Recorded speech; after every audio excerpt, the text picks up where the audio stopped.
Bahay? Tao, bagay. Hindi sinusuot ng tao? Hindi. Ginagamit ng tao? Pwede. Eh, puro pwede naman. Mabobobo ka rito eh. Huwag naman ganun. Oo, hindi lang sagot mo. Ginagamit? Oo. Cellphone? Hindi. Maliit? Pwede. Ba't puro pwede? Tara naman po. Pwede. Tao, bagay, ginagamit. Wala sa loob ng bahay? Wala sa loob ng bahay? Pwede.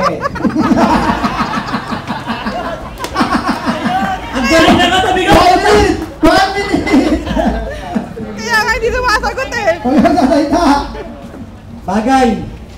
Ginagamit pa to. Oo. Ginagamit sa... Hindi sa bahay. Hindi. Sa eskwelahan, ginagamit sa eskwelahan. Pwede. Sa opisina, ginagamit. Pwede. Pencil. Hindi. Papel. Papel. Pwede. Malapit pa nga. 30 seconds! Malapit sa papel. Pwede. Common bond paper, Oscar paper, Pwede. cartolina, Pwede. stapler. Oh!